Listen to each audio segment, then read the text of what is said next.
सुने ओ देवी।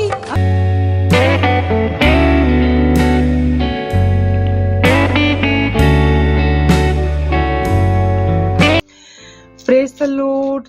Gospel of John chapter 5 ਬੇਥਸਦਾ ਦਾ ਰੋਗੀ ਪਿਤਾ ਵੱਲੋਂ ਪੁੱਤਰ ਦਾ ਅਖਤਿਆਰ। ਇਹਦੇ ਪਿੱਛੋਂ ਯਹੂਦੀਆਂ ਦਾ ਇੱਕ ਤਿਉਹਾਰ ਸੀ। ਯਿਸੂ ਯਰੂਸ਼ਲਮ ਨੂੰ ਗਿਆ। ਯਰੂਸ਼ਲਮ ਵਿੱਚ ਭੇਡਾਂ ਵਾਲੇ ਦਰਵਾਜ਼ੇ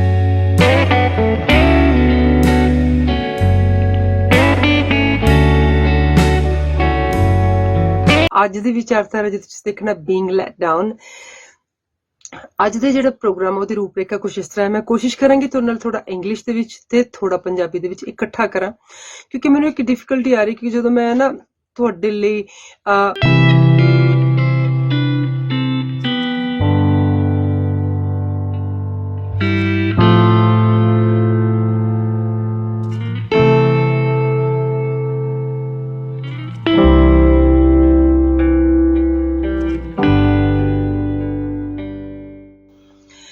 Praise the Lord.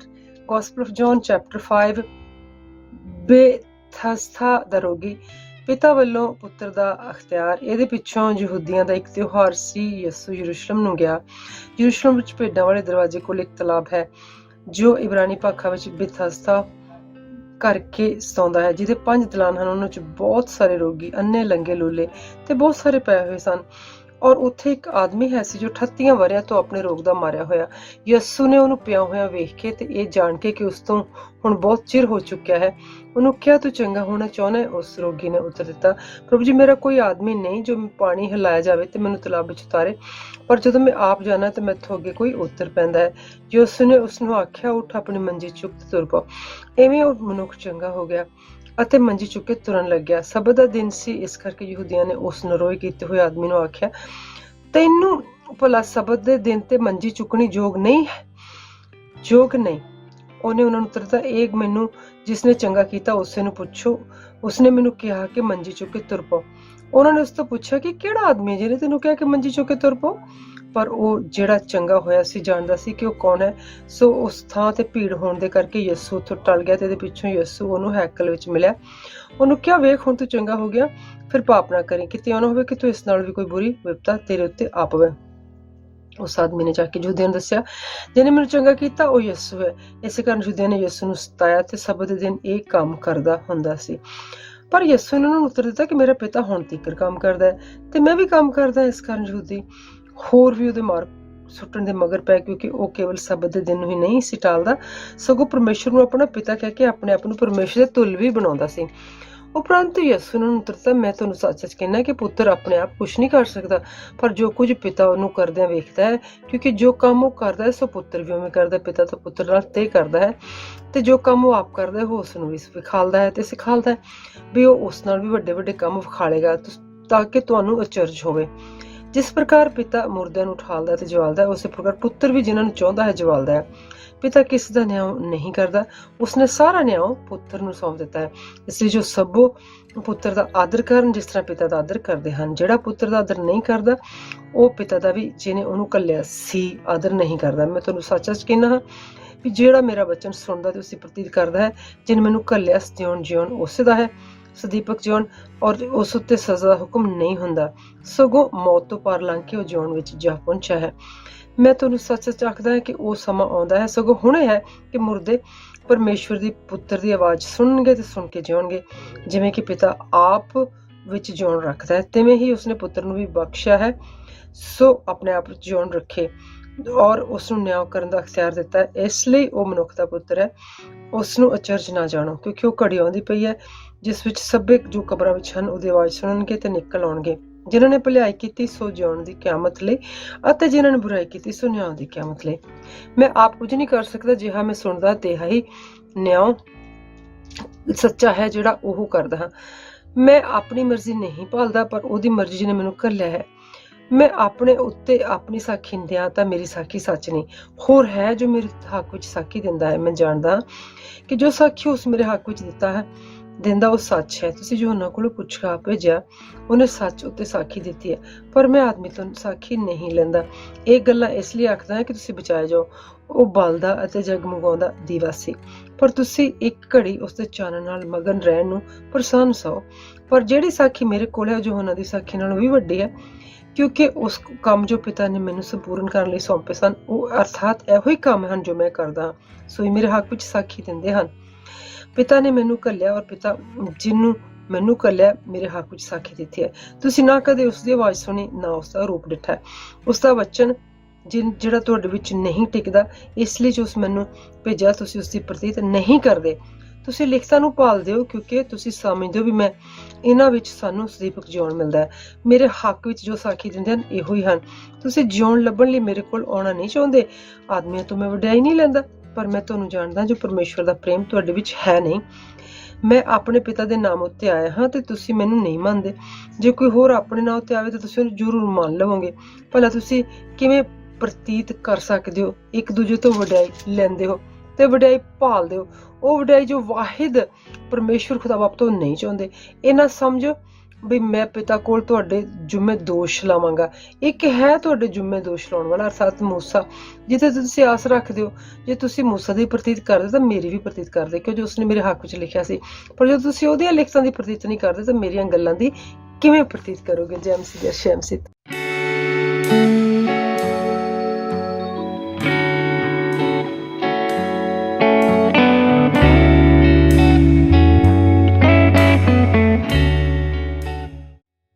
Praise the Lord. ਤਾਂ ਯਿਸੂ ਦਾ ਲੱਖ ਲੱਖ ਸ਼ੁਕਰ ਦੀ ਪਾਕ ਪਵਿੱਤਰ ਜੀ, ਮੈਂ ਤੁਹਾਡੇ ਰੂਬਰੂ ਹੋ ਗਿਆ ਲੈ ਕੇ ਅੱਜ ਦੀ ਵਿਚਾਰਧਾਰਾ ਜੇ ਤੁਸੀਂ ਦੇਖਣਾ ਬੀਇੰਗ ਲੈਟ ਡਾਊਨ। ਅੱਜ ਦੇ ਜਿਹੜਾ ਪ੍ਰੋਗਰਾਮ ਉਹਦੀ ਰੂਪਰੇਖਾ ਕੁਛ ਇਸ ਤਰ੍ਹਾਂ ਹੈ। ਮੈਂ ਕੋਸ਼ਿਸ਼ ਕਰਾਂਗੀ ਤੁਹਾਡੇ ਨਾਲ ਥੋੜਾ ਇੰਗਲਿਸ਼ ਦੇ ਵਿੱਚ ਤੇ ਥੋੜਾ ਪੰਜਾਬੀ ਦੇ ਵਿੱਚ ਇਕੱਠਾ ਕਰਾਂ, ਕਿਉਂਕਿ ਮੈਨੂੰ ਇੱਕ ਡਿਫਿਕਲਟੀ ਆ ਰਹੀ ਕਿ ਜਦੋਂ ਮੈਂ ਨਾ ਤੁਹਾਡੇ ਲਈ ਸਬਟਾਈਟਲ ਜਿਹੜਾ ਇੰਗਲਿਸ਼ ਕਰਕੇ ਭੇਜਦੀ ਹਾਂ ਤੇ ਉਹ ਠੀਕ ਤਰੀਕੇ ਦੇ ਨਾਲ ਵਰਡ ਟੂ ਵਰਡ ਹੋ ਨਹੀਂ ਪਾ ਰਿਹਾ। ਸੋ ਮੈਂ ਕੋਸ਼ਿਸ਼ ਕਰਾਂਗੀ ਪਹਿਲਾਂ 2 ਲਾਈਨਾਂ ਪੰਜਾਬੀ ਚ ਬੋਲਾਂ, ਫਿਰ ਉਹਨੂੰ ਇੰਗਲਿਸ਼ ਤੁਹਾਡੇ ਲਈ ਟ੍ਰਾਂਸਲੇਟ ਕਰਾਂ। So be with me, I'm sure you will benefit from it. ਕੀ ਤੁਹਾਡੀ ਬੇਹਰਮਤੀ ਹੋਈ ਹੈ, ਮਤਲਬ ਕਿ ਤੁਹਾਡੀ ਬੇਇੱਜ਼ਤੀ ਹੋਈ ਹੈ? ਮੁਆਫੀ ਪਹਿਲਾ ਰਸਤਾ ਹੈ। ਪੂਰੇ ਦਿਲ ਨਾਲ ਮੁਆਫੀ ਦੇਣ ਲਈ ਉਹਨਾਂ ਲੋਕਾਂ ਲਈ ਦੁਆਵਾਂ ਕਰਨੀਆਂ ਪੈਣਗੀਆਂ ਜਿਨ੍ਹਾਂ ਲੋਕਾਂ ਉੱਤੇ ਤੁਹਾਨੂੰ ਗੁੱਸਾ ਗਿਲਾ ਹੈ, ਤੇ ਖੁਦਾ ਕੋਲੋਂ ਮਦਦ ਮੰਗਣੀ ਪਏਗੀ। ਜਦੋਂ ਕੋਈ ਕੱਪੜਾ ਬਹੁਤ ਹੀ ਜ਼ਿਆਦਾ ਮੈਲਾ ਹੋਇਆ ਹੋਵੇ ਤਾਂ ਉਹਨੂੰ ਸਾਫ਼ ਕਰਨ ਲਈ ਕਈ ਤਰ੍ਹਾਂ ਦੇ ਡਿਟਰਜੈਂਟ ਦੇ ਮੈਥਡ ਤੇ ਕਈ ਤੌਰ ਤਰੀਕੇ ਵਰਤਣੇ ਪੈਂਦੇ ਹਨ। ਕਈ ਵਾਰੀ ਤਾਂ ਉਹਨੂੰ ਕਈ ਵਾਰੀ ਧੋਣਾ ਪੈਂਦਾ ਹੈ ਤਾਂ ਕਿ ਤੁਸੀਂ ਉਸ ਕੱਪੜੇ ਨੂੰ ਇਸਤੇਮਾਲ ਕਰ ਸਕੋ, ਕਿਉਂਕਿ ਤੁਹਾਨੂੰ ਉਸ ਕੱਪੜੇ ਦੀ ਕਦਰ ਹੈ, ਇਸ ਲਈ ਤੁਸੀਂ ਉਹਨੂੰ ਜ਼ਰੂਰ ਧੋਵੋਗੇ। ਅਸੀਂ ਇੱਥੇ ਹੁਣ ਇਹਨੂੰ ਇੰਗਲਿਸ਼ ਦੱਸਦੇ ਹਾਂ ਕਿ ਅਗਰ if you feel you're let down, somebody's insulting you, and the first method is that you must forgive the person, and you've got to pray for the people who you think is the reason for you to be angry, or whoever you think are trying to come between you and God. Because when you're trying to pray and then your thoughts are disturbing you, so that's why you need to pray for them. You ask for help from God. Just like that, if there's a cloth, if it's dirty, you need to use detergent or some other stain remover, and you need to, if you had to wash it 10, 20, 50 times, you will do it because you respect that particular piece of cloth. So now but it's really important that you forgive the person. ਰੂਹ ਦੇ ਵਿੱਚ ਭੇਜਣਾ ਬਹੁਤ ਜ਼ਰੂਰੀ ਹੈ। ਪਰਮੇਸ਼ਰ ਦੇ ਪਿਆਰ ਨਾਲ ਰੂਹ ਆਤਮਾ ਦੇ ਵਿੱਚ ਵਸਣਾ ਤੁਹਾਨੂੰ ਬਹੁਤ ਜ਼ਰੂਰੀ ਹੈ। ਤੁਸੀਂ ਆਪਣੇ ਆਪ ਨੂੰ ਖੁਦਾ ਦੀ ਹਜ਼ੂਰ ਚ ਲੈ ਕੇ ਆਓਗੇ, ਬਿਲਕੁਲ ਉਸ ਤਰ੍ਹਾਂ ਆਪਣੇ ਆਪ ਨੂੰ ਸਾਫ਼ ਕਰੋਗੇ ਜਿਸ ਤਰ੍ਹਾਂ ਤੁਸੀਂ ਅਗਰ ਗੰਦੇ ਕੱਪ ਵਿੱਚ ਅਗਰ ਪਾਣੀ ਪੀ ਵੀ ਲਵੋ ਤੇ ਉਹ ਤੁਹਾਨੂੰ ਬਿਮਾਰ ਕਰ ਸਕਦਾ ਹੈ। ਇਹ ਸੋਚ ਵਿਚਲੀ ਗੰਦਗੀ ਦੀ ਗੱਲ ਹੋ ਰਹੀ ਹੈ। ਇੱਥੇ ਤੁਹਾਨੂੰ ਇਹ ਦੇਖਣਾ ਹੈ ਕਿ ਤੁਹਾਡੀ ਸੋਚ ਵਿੱਚ ਲਾਲਚ, ਚੁਗਲੀ, ਠੱਗੀ, ਚਲਾਕੀ, ਧੋਖਾਧੜੀਆਂ ਤੇ ਦਾਗ ਤਾਂ ਨਹੀਂ ਲੱਗੇ ਹੋਏ। ਹੁਣ ਜਿਹੜਾ ਸੋਚੋ ਕਿ ਖੁਦਾ ਇੰਨਾ ਪ੍ਰੇਮ ਭਰਪੂਰ ਨਾਲ ਆਤਮਾ ਤੁਹਾਡੇ ਵਿੱਚ ਕਿਉਂ ਨਹੀਂ ਪਾ ਰਿਹਾ, ਤੁਸੀਂ ਝੂਠੇ ਤਾਂ ਨਹੀਂ, ਕਿਤੇ ਤੁਸੀਂ ਸੱਚ ਨੂੰ ਵੀ ਝੂਠ ਤੋਂ ਨਹੀਂ ਸਮਝ ਰਹੇ, ਕਿਉਂਕਿ ਤੁਸੀਂ ਹਾਂ ਦੀ ਹਾਂ ਤੇ ਨਾ ਦੀ ਨਾ ਵਿੱਚ ਜਿਉਂ ਪਾ ਰਹੇ ਹੋ ਜਾਂ ਨਹੀਂ। ਕਈ ਵਾਰੀ ਅਗਰ ਤੁਸੀਂ ਬਹੁਤ ਵਾਰੀ ਝੂਠ ਬੋਲਦੇ ਆ ਤੇ ਝੂਠ ਨੂੰ ਐਂਟਰਟੇਨ ਕੀਤਾ ਤੇ ਤੁਹਾਨੂੰ ਪਤਾ ਹੀ ਨਹੀਂ ਲੱਗਦਾ ਕਿ ਝੂਠ ਕੀ ਤੇ ਸੱਚ ਕੀ ਹੈ। Okay, now we're trying to understand that suppose you are trying to drink your water and you just didn't realize the cup was dirty. You drank in a dirty cup and then you got ill, but perhaps you didn't understand, but you could be very, very ill. But now we're talking about the thinking mismanagement, thought disorder. So are you going through some kind of problems because there are greed, gossiping, and some kind of diplomatic behavior, cheating and deceitfulness? Now you must think that why the Holy Spirit is not able to enter in you, because you are not able to understand the difference between lie and truth. Perhaps you don't know the word of God require the yes means yes and no means no, come means come and go means go. And you need to understand that sometime you have been entertaining diplomatic behavior, lie, such as so much so that you can't tell the difference between truth and lie. So ਜੇ ਤੁਹਾਨੂੰ ਸ਼ੈਤਾਨ ਦੁਖੀ ਕਰਦਾ ਹੈ ਤਾਂ ਤੁਸੀਂ ਉਹਨੂੰ ਇਹ ਕਹਿ ਕੇ ਭਜਾਓ ਕਿ ਮੈਂ ਖੁਦਾ ਕੋਲੋਂ ਮਾਫੀ ਮੰਗ ਲਈ ਤੇ ਪਿਤਾ ਨੇ ਮੈਨੂੰ ਮਾਫ ਕਰ ਦਿੱਤਾ, ਇਸ ਤੋਂ ਸ਼ੱਕ ਲਈ ਮੇਰੀ ਜ਼ਿੰਦਗੀ ਵਿੱਚ ਕੋਈ ਜਗ੍ਹਾ ਨਹੀਂ। ਬਿਲਕੁਲ ਉਸ ਤਰ੍ਹਾਂ ਜਿਸ ਤਰ੍ਹਾਂ ਬੱਚਾ ਸਕੂਲ ਜਾਂਦਾ ਹੋਇਆ ਕਈ ਵਾਰੀ ਬਹੁਤ ਜ਼ਿਆਦਾ ਡਰ ਜਾਂਦਾ ਹੈ ਤੇ ਮਾਪਿਓ ਨੂੰ ਸਕੂਲੇ ਉਹਦੇ ਨਾਲ ਜਾਣਾ ਪੈਂਦਾ ਹੈ ਤੇ ਤੁਹਾਨੂੰ ਬੱਚੇ ਨੂੰ ਸਪੈਸ਼ਲ ਧਿਆਨ ਦੇਣਾ ਪੈਂਦਾ ਹੈ। ਕਈ ਵਾਰੀ ਤੁਸੀਂ ਇੱਕ ਬੱਚੇ ਨੂੰ ਨਵਾਉਂਦੇ ਨਾਲ ਦੂਸਰੇ ਬੱਚਿਆਂ ਨੂੰ ਨਵਾਉਂਦੇ, ਸਾਰਾ ਕੁਝ ਠੀਕ ਕਰਦੇ ਕਰਾਉਂਦੇ ਵੀ ਸਭ ਕੁਝ ਨਹੀਂ ਠੀਕ ਕਰ ਪਾਉਂਦੇ। ਤੁਹਾਨੂੰ ਆਪਣੇ ਆਪ ਨੂੰ ਵੀ ਆਤਮਾ ਨਾਲ ਭਰਨ ਦੀ ਲੋੜ ਹੈ। ਪ੍ਰਭੂ ਦੇ ਆਤਮੇ ਨਾਲ ਭਰਨ ਲਈ ਆਪਣੇ ਪਰਿਵਾਰ ਲਈ ਬੇਨਤੀ ਕਰਨ ਤੋਂ ਪਹਿਲਾਂ ਤੁਹਾਨੂੰ ਪ੍ਰਾਰਥਨਾਵਾਂ ਦੇ ਲਈ ਆਪਣੇ ਆਪ ਨੂੰ, ਅਗਰ ਕੁਝ ਟੁੱਟਿਆ ਤੇ ਉਹਨੂੰ ਸੁੱਟਣ ਦੀ, ਅਗਰ ਕੋਈ ਕੁਛ ਵਿਗੜਿਆ ਤਾਂ ਉਹਨੂੰ ਬਣਾਉਣ ਦੀ ਬਹੁਤ ਜ਼ਿਆਦਾ ਲੋੜ ਹੈ। ਤੁਸੀਂ ਅੱਲੇ ਜ਼ਖਮਾਂ ਦੇ ਨਾਲ ਭਾਰ ਨਹੀਂ ਚੁੱਕ ਸਕਦੇ, ਚੁੱਕ ਵੀ ਲਓਗੇ ਤਾਂ ਤੁਸੀਂ ਲਹੂ ਲੁਹਾਨ ਹੋ ਸਕਦੇ ਹੋ। ਤੁਸੀਂ ਇਸੇ ਤਰ੍ਹਾਂ ਦੁਆਵਾਂ ਕਰਦੇ ਕਰਦੇ ਹੋ ਸਕਦਾ ਹੌਲੀ ਹੌਲੀ ਦੁਆਵਾਂ ਦੇ ਵਿੱਚ ਇਹਨਾਂ ਰਿੱਝ ਜਾਓ ਕਿ ਤੁਹਾਨੂੰ ਪਿਤਾ ਪਵਿੱਤਰ ਆਤਮਾ ਦੀ ਬੋਲੀ, ਫਰਿਸ਼ਤਿਆਂ ਦੀ ਬੋਲੀ ਤੁਸੀਂ ਬੋਲਣ ਲੱਗ ਜਾਓ। ਅਗਰ ਐਸਾ ਹੋਵੇ ਵੀ ਤਾਂ ਫਿਕਰ ਨਹੀਂ ਕਰਨਾ, ਕਿਉਂਕਿ ਕਈ ਵਾਰੀ ਲੋਕੀ ਡਰਨ ਲੱਗ ਜਾਂਦੇ ਹਨ ਕਿ ਕਿਤੇ ਦੂਸਰੀਆਂ ਆਤਮਾਵਾਂ ਗਲਤ ਆਤਮਾ ਤਾਂ ਨਹੀਂ, ਪਰ ਜੇ ਤੁਸੀਂ ਕੁਝ ਗਲਤੀਆਂ ਨਹੀਂ ਕਰਦੇ, ਕੋਈ ਤੁਸੀਂ ਠੱਗੀਆਂ ਧੋਖੇ ਧੜੀਆਂ ਲਸਟਫੁਲਨੈਸ ਦੀਆਂ ਚੀਜ਼ਾਂ ਨਹੀਂ ਕਰਦੇ ਤਾਂ ਤੁਹਾਨੂੰ ਬੁਰਾ ਆਤਮਾ ਨਹੀਂ ਫੜ ਸਕਦਾ। Yes, so we were saying that you have got to rebuke the satanic thoughts, and when you need to tell Satan that I have asked for forgiveness and my Father Lord Jesus Christ has forgiven me. It's just like the child when he goes to school. Sometimes child is frightened to be by himself or herself. So we need to be with the child in order for him to be safe and secure until he actually get used to the school and the teachers and his mates. So when we're trying to wash or give bath to children or do some other washing the clothes or etc., we got to do systematically one by one. We can't do everything together. So that's exactly how when you're praying, it's got to be one by one. You can't just pray for everyone and then also you must pray for yourself as well. It's like being hurt at the same time, and if you're hurt, if you are in a if your wound has got to be healed, and then only you can put some weight on it, otherwise it will bleed.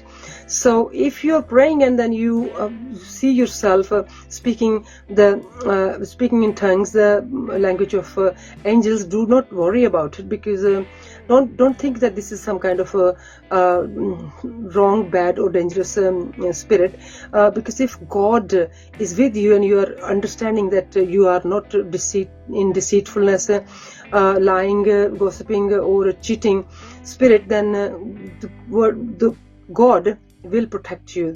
The Spirit of God will protect you, will not let you go through any of that. But if you're putting God first, then God will put you first. So sometime what we end up prioritizing the worldliness, money, or art, this kind of show off, and whatever we need here, and we don't understand that if we are looking for a partner which is from this world, he's very likely to take you out from the God's world in order to fulfill the world's world, and then he will not be able to quench the thirst which you are going to be in need, because he is not himself in God, and he will be trying to take you out as well. So then you will not be happy and you will be let down. ਸੋ ਜੀ ਇੱਥੇ ਮੈਂ ਕਹਿ ਰਹੀ ਹਾਂ ਕਿ ਜਦੋਂ ਤੁਸੀਂ ਦੁਆਵਾਂ ਕਰਦੇ ਹੋ ਤਾਂ ਤੁਹਾਨੂੰ ਕਈ ਵਾਰੀ ਹੋ ਸਕਦਾ ਤੁਸੀਂ ਪਿਤਾ ਪੁੱਤਰ ਪਿਤਰ ਆਤਮਾ ਦੇ ਵਿੱਚ ਭਰਦੇ ਹੋਏ ਤੁਸੀਂ ਪਾਕਰੂ ਦੀ ਜ਼ੁਬਾਨ ਵਿੱਚ ਗੱਲ ਕਰਨ ਲੱਗ ਜਾਓ। ਤੁਸੀਂ ਫਿਕਰ ਨਹੀਂ ਕਰਨਾ, ਕਿਉਂਕਿ ਖੁਦਾ ਆਪਣਾ ਰੂਹ ਜਿਹੜਾ ਹੈ ਉਹ ਜਦੋਂ ਤੁਸੀਂ ਆਪਣੇ ਆਪ ਨੂੰ ਉਹਦੇ ਅਵੇਲ ਕਰ ਦਿੱਤਾ ਤਾਂ ਤੁਹਾਨੂੰ ਦੇ ਵੀ ਸਕਦਾ ਹੈ। ਐਂਡ ਪਰ ਅਗਰ ਤੁਸੀਂ ਇਹ ਨਹੀਂ ਡਰਨਾ ਕਿ ਕੋਈ ਤੁਹਾਨੂੰ ਕੋਈ ਗਲਤ ਆਤਮਾ ਤੁਹਾਨੂੰ ਤਨੀ ਦੀਆਂ ਬੋਲੀਆਂ ਤੁਸੀਂ ਬੋਲਣ ਲੱਗ ਜਾਏ, ਕਿਉਂਕਿ ਜਦੋਂ ਤੁਸੀਂ ਗਲਤੀਆਂ ਨਹੀਂ ਕਰੋਗੇ, ਧੋਖਾਧੜੀ ਕਿਸੇ ਵੀ ਤਰ੍ਹਾਂ ਦੀ ਮਤਲਬ ਚੋਰੀ ਚਕਾਰੀ ਵਿਚਾਰੀ ਤੇ ਤੁਹਾਨੂੰ ਖੁਦਾ ਕਿਸੇ ਕੋਈ ਗਲਤ ਆਤਮਾ ਤੁਹਾਨੂੰ ਨਹੀਂ ਪਰੇਸ਼ਾਨ ਕਰ ਸਕਦਾ, ਕਿਉਂਕਿ ਝੂਠ ਦਾ ਪਿਓ ਸ਼ੈਤਾਨ ਹੈ ਐਂਡ ਸੱਚ ਦਾ ਐਂਡ ਦੁਨੀਆਦਾਰੀ ਤੋਂ ਜਿਹੜੇ ਦੂਰ ਉੱਠ ਕੇ ਖੁਦਾ ਦਾ ਸਾਥ ਦਿੰਦੇ, ਖੁਦਾ ਨੂੰ ਆਪਣਾ ਸਭ ਕੁਝ ਮੰਨਦੇ, ਉਹਨਾਂ ਦਾ ਪਿਓ ਖੁਦਾ ਹੈ। ਖੁਦਾ ਪੈ ਤੁਹਾਡਾ ਜੀਵਨ ਸਾਥੀ ਅਗਰ ਦੁਨੀਆਦਾਰੀ ਦੇ ਨਾਲ ਸੰਬੰਧ ਹੈ, ਦੁਨੀਆਦਾਰ ਤੇ ਤੁਸੀਂ ਅਗਰ ਖੁਦਾ ਪ੍ਰਸਤ ਹੋ, ਬਹੁਤ ਜ਼ਿਆਦਾ ਖੁਦਾ ਚ ਭਰੇ ਹੋਏ, ਤੇ ਤੁਸੀਂ ਦੋਨੋਂ ਇਕੱਠੇ ਨਹੀਂ ਰਹਿ ਸਕਦੇ, ਕਿਉਂਕਿ ਉਹ ਤੁਹਾਨੂੰ ਦੁਨੀਆਦਾਰੀ ਲਈ ਖਿੱਚੇਗਾ, ਦੁਨੀਆਦਾਰੀ ਚ ਬਾਹਰ ਲੈ ਕੇ ਆਵੇਗਾ। ਐਂਡ ਹੋ ਸਕਦਾ ਕਿ ਉਹ ਤੁਹਾਨੂੰ ਦੁਨੀਆਦਾਰੀ ਚ ਦੇ ਤਰੀਕੇ ਦੇ ਨਾਲ ਵਰਤਾ, ਤੁਹਾਨੂੰ ਬਿਲਕੁਲ ਤੁਹਾਡੀ ਸਪਿਰਿਚੁਅਲ ਵੈਲਬੀਇੰਗ ਖੁਦਾ ਦੀ ਜਿਹੜੀ ਤੁਹਾਡਾ ਸਾਥ ਹੈ ਉਹਦੇ ਚੋਂ ਬਾਹਰ ਕੱਢ ਕੇ ਲਿਆਵੇ।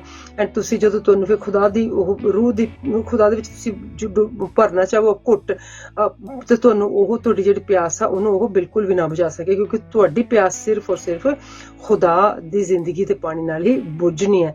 ਸੋ ਦੁਨੀਆਦਾਰੀ ਦਾ ਕੋਈ ਵੀ ਜਿਹੜੀ ਚੀਜ਼ ਹੈਗੀ ਆ, ਚਾਹੇ ਉਹ ਪੈਸਾ ਆ, ਚਾਹੇ ਉਹ ਐਸ਼ੋ ਆਰਾਮ ਹੈ, ਚਾਹੇ ਉਹ ਕੋਈ ਵੀ ਇੱਜ਼ਤ ਸ਼ੋਹਰਤ ਆ, ਉਹ ਤੁਹਾਨੂੰ ਉਹ ਸਕੂਨ ਉਹ ਸੁੱਖ ਨਹੀਂ ਦੇ ਸਕਦੀ ਜਿਹੜਾ ਕਿ ਤੁਹਾਨੂੰ ਖੁਦਾ ਦੇ ਕੋਲੋਂ ਮਿਲਦਾ। ਸੋ ਇਸ ਤਰ੍ਹਾਂ ਤੁਹਾਨੂੰ ਲੱਗੇਗਾ ਕਿ ਤੁਸੀਂ ਲੈਟ ਡਾਊਨ ਹੋਏ ਹੋ, ਕਿਉਂਕਿ ਤੁਹਾਨੂੰ ਤੁਸੀਂ ਜਿਹੜੀ ਚੀਜ਼ ਦੀ ਤੁਹਾਨੂੰ ਜ਼ਰੂਰਤ ਹੈ ਉਹ ਨਹੀਂ ਤੁਹਾਨੂੰ ਮਿਲ ਰਹੀ, ਤੇ ਉਹਨਾਂ ਨੂੰ ਲੱਗੇਗਾ ਕਿ ਹਸਬੈਂਡ ਤੁਹਾਡੇ ਨੂੰ ਹੋ ਸਕਦਾ ਜਾਂ ਹੋਰਾਂ ਨੂੰ ਕਿ ਤੁਸੀਂ ਉਹਨਾਂ ਨੂੰ ਲੈਟ ਡਾਊਨ ਕਰ ਰਹੇ ਹੋ, ਕਿਉਂਕਿ ਤੁਸੀਂ ਉਹਨਾਂ ਨੂੰ ਸਮਝ ਨਹੀਂ ਪਾ ਰਹੇ।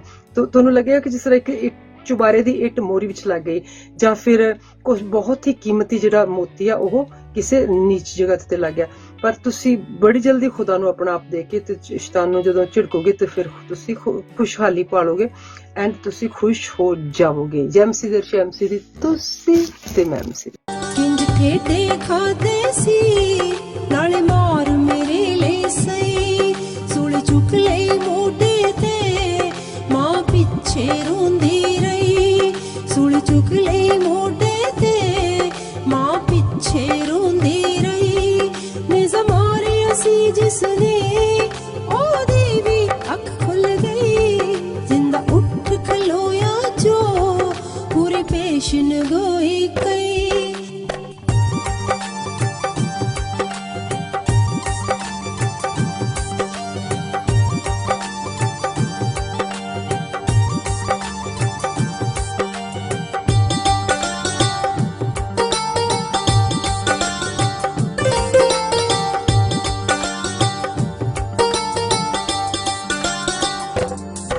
ਜੇ ਤੂੰ ਪੁੱਤਰ ਹੈ ਰੱਬ ਦਾ, ਖੁਦ ਬਚ ਤੇ ਸਾਨੂੰ ਬਚਾ, ਖੁਦ ਬਚ ਤੇ ਸਾਨੂੰ ਬਚਾ। ਜੇ ਤੂੰ ਪੁੱਤਰ ਹੈ ਰੱਬ ਦਾ, ਖੁਦ ਬਚ ਤੇ ਸਾਨੂੰ ਬਚਾ, ਖੁਦ ਬਚ ਤੇ ਸਾਨੂੰ ਬਚਾ। ਕਹੇ ਦੂਜਾ ਡਾਕੂ ਜਾ, ਕੁਝ ਖੌਫ ਖੁਦਾ ਦਾ ਖਾ, ਕੁਝ ਖੌਫ ਖੁਦਾ ਦਾ ਖਾ। ਅਸੀਂ ਕੀਤਾ ਮਰ ਰਿਹਾ ਸਾਡੇ ਲਈ, ਅਸੀਂ ਕੀਤਾ ਪਾਰੇ ਹਾਂ ਪਰ ਮਰ ਰਿਹਾ ਸਾਡੇ ਲਈ। ਜ਼ਿੰਦਾ ਉੱਠ ਖਲੋਇਆ ਜੋ ਪੂਰੀ ਪੇਸ਼ਨ ਗੋਈ ਗਈ, ਜ਼ਿੰਦਾ ਉੱਠ ਖਲੋਇਆ ਜੋ ਪੂਰੀ ਪੇਸ਼ਨ ਗੋਈ ਗਈ।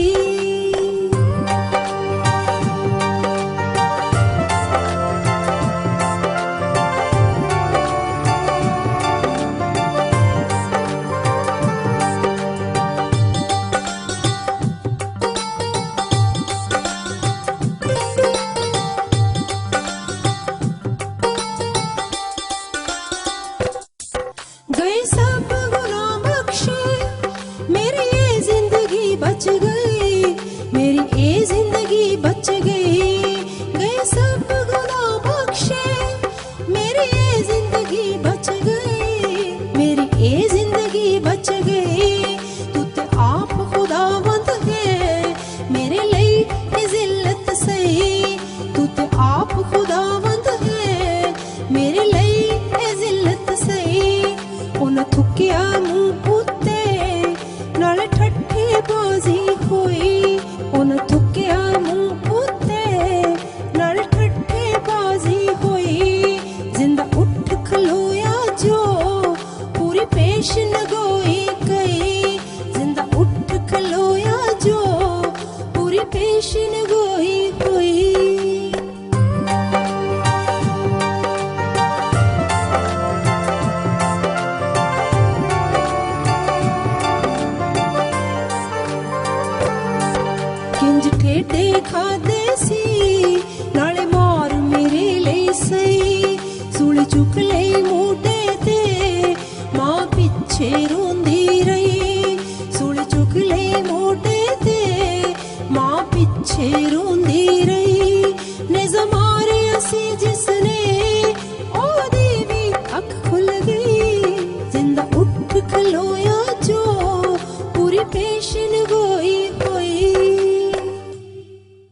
ਖੁਦਾਵੰਦ ਮੈਂ ਤੇਰਾ ਧੰਨਵਾਦ ਕਰਦੀ ਹਾਂ, ਤੇਰਾ ਸ਼ੁਕਰ ਕਰਦੀ ਹਾਂ ਅੱਜ ਦੇ ਇਸ ਦਿਨ ਲਈ, ਇਸ ਵਕਤ ਲਈ, ਇਸ ਘੜੀ ਲਈ ਜਿਹੜੀ ਤੂੰ ਸਾਨੂੰ ਦਿੱਤੀ ਖੁਦਾਵੰਦ।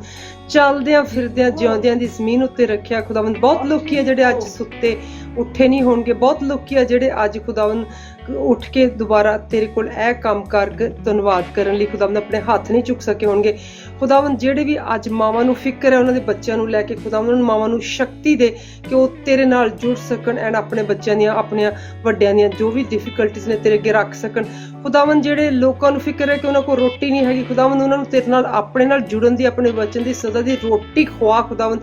ਜਿਸ ਤਰ੍ਹਾਂ ਤੂੰ ਅੱਗੇ ਖੁਦਾਵੰਦ ਥੋੜੇ ਵਿੱਚ ਬਰਕਤ ਪਾਈ ਖੁਦਾਵੰਦ, ਜਿਹੜਾ ਥੋੜੇ 'ਚ ਵਫਾਦਾਰ ਉਹ ਜ਼ਿਆਦਾ 'ਚ ਵੀ ਵਫਾਦਾਰ ਹੁੰਦਾ ਖੁਦਾਵੰਦ। ਇਸੇ ਤਰ੍ਹਾਂ ਉਹਨਾਂ ਨੂੰ ਖੁਦਾਵੰਦ ਤੇਰੇ ਨਾਲ ਜੁੜਨ ਦੀ ਤਬੀਰ ਦੇ ਖੁਦਾਵੰਦ। ਜਿਸ ਤਰ੍ਹਾਂ ਉਹ ਜਿਹੜੀ ਵਿਡੋ ਸੀ ਖੁਦਾਵੰਦ, ਉਹਨੇ ਨਾ ਹੀ ਉਹਦੀ ਮੱਟੀ ਦੇ ਵਿੱਚੋਂ ਖੁਦਾਵੰਦ ਆਟਾ ਮੁੱਕਿਆ ਤੇ ਨਾ ਹੀ ਉਹਦੀ ਕੁੱਪੀ 'ਚੋਂ ਤੇਲ ਮੁੱਕਿਆ। ਇਸ ਤਰ੍ਹਾਂ ਖੁਦਾਵੰਦ ਉਹਨਾਂ ਨੂੰ ਅਕਲ ਦੇ ਕੇ ਤੇਰੇ ਨਾਲ ਜੁੜ ਸਕਣ, ਤੇਰੇ ਕੋਲ ਲਿਆ ਕੇ ਖੁਦਾਵੰਦ ਬਰਕਤ ਹਾਸਲ ਕਰ ਸਕਣ ਖੁਦਾਵੰਦ। ਉਹਨਾਂ ਨੂੰ ਵਚਨ ਦੀ ਖੁਦਾਵੰਦ, ਵਚਨ ਦੀ ਬਰਫੀ ਖਿਲਾ, ਉਹਨਾਂ ਨੂੰ ਪਿਆਰ ਦੇ, ਆਪਣੇ ਪਿਆਰ ਦੇ ਵਿੱਚ ਖੁਦਾਵੰਦ ਉਹਨਾਂ ਨੂੰ ਮੋਹਿਤ ਕਰ ਲੈ ਤਾਂ ਕਿ ਖੁਦਾਵੰਦ ਉਹ ਤੇਰੇ ਤੋਂ ਵੱਡਾ, ਤੇਰੇ ਤੋਂ ਚੰਗਾ, ਤੇਰੇ ਤੋਂ ਸੁੱਚਾ ਕਿਸ ਨੂੰ ਨਾ ਜਾਣ ਸਕਣ ਖੁਦਾਵੰਦ। ਅਗਰ ਕਿਸ ਨੂੰ ਬਿਮਾਰੀ ਹੈ ਤਾਂ ਖੁਦਾਵੰਦ ਉਹ ਤੇਰੇ ਬਾਰੇ ਸੋਚਣ, ਕਿਸੇ ਬਿਮਾਰੀ ਬਾਰੇ ਨਹੀਂ, ਕੋਈ ਬਿਮਾਰੀ, ਕੋਈ ਖੁਸ਼ੀ, ਕੋਈ ਤੇਰੇ ਤੋਂ ਵੱਡੀ ਨਹੀਂ ਖੁਦਾਵੰਦ, ਜਾਣ ਸਕਣ ਕਿ ਤੂੰ ਜੋ ਹੈ, ਜੋ ਸੀ ਸਦਾ ਬਰਾਜਮਾਨ ਐਂਡ ਤੇਰੇ ਕੋਲੋਂ ਆਏ, ਤੇਰੇ ਕੋਲ ਜਾਣਾ ਖੁਦਾਵੰਦ। Thank you for listening to my prayer and for giving everybody whatever they asking ਖੁਦਾਵੰਦ। Specially if anybody is asking, ਜੇ ਕੋਈ ਤੌਬਾ ਦੀ, ਕਿਸੇ ਦੀ ਤੌਬਾ ਤੱਕ ਨੌਬਤ ਪਹੁੰਚਦੀ ਤਾਂ ਖੁਦਾਵੰਦ ਉਹਨੂੰ ਤੌਬਾ ਦੇ, ਅਗਰ ਕਿਸੇ ਦੀ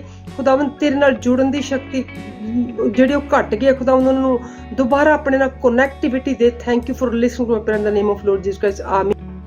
ਓ ਮੇਰੇ ਪਿਤਾ ਤੂੰ ਜਿਹੜਾ ਸਵਰਗ ਵਿੱਚ ਹੈ, ਤੇਰਾ ਨਾਮ ਪਾਕ ਮੰਨਿਆ ਜਾਵੇ, ਤੇਰਾ ਰਾਜ ਆਵੇ, ਤੇਰੀ ਮਰਜ਼ੀ ਜਿਹੜੀ ਅਸਮਾਨ ਤੇ ਪੂਰੀ ਹੁੰਦੀ, ਉਹ ਜ਼ਮੀਨ ਉੱਤੇ ਵੀ ਹੋਵੇ। ਸਾਡੀ ਰੋਜ਼ ਦੀ ਰੋਟੀ ਸਾਨੂੰ ਅੱਜ ਫਿਰ ਦੇ, ਤੇ ਮਾਫ ਕਰ ਸਾਡੇ ਕਰਜ਼ੇ ਜਿਵੇਂ ਅਸਾਂ ਵੀ ਆਪਣੇ ਕਰਜ਼ਿਆਂ ਨੂੰ ਮਾਫ ਕੀਤਾ। ਪਰਤਾਵੇ ਵਿੱਚ ਨਾ ਲਿਆ, ਸਗੋਂ ਹਰ ਬੁਰਾਈ ਤੋਂ ਬਚਾ। ਪਾਤਸ਼ਾਹਤ, ਕੁਦਰਤ, ਜਲਾਲ ਸਭ ਕੁਝ ਤੇਰਾ। ਯਿਸੂ ਦਾ ਪਾਕ ਮਜ਼ਬਾ ਤੁਹਾਡੇ ਲਈ ਪੇਸ਼ ਕਰ ਰਿਹਾ ਹੈ ਬਾਈਬਲ ਸਟੱਡੀ, ਅੱਜ ਦਾ ਵਿਚਾਰ ਤੇ life changing study and messages. Subscribe ਕਰਨਾ ਤੇ ਸ਼ੇਅਰ ਕਰਨਾ ਨਹੀਂ ਭੁੱਲਣਾ ਤਾਂ ਕਿ ਤੁਸੀਂ ਦੂਸਰਿਆਂ ਤੱਕ ਘਰੇ ਬੈਠੇ ਬਿਠਾਏ ਖੁਸ਼ਖਬਰੀ ਪਹੁੰਚਾ ਸਕੋ ਤੇ ਖੁਦਾਵੰਦ ਯਿਸੂ ਮਸੀਹ ਦਾ ਹੁਕਮ ਪਹੁੰਚਾ ਸਕੋ। ਜੈ ਮਸੀਹ ਦੀ, ਹਰ ਸ਼ੈ ਮਸੀਹ ਦੀ, ਤੁਸੀਂ ਤੇ ਮੈਂ ਮਸੀਹ ਦੀ।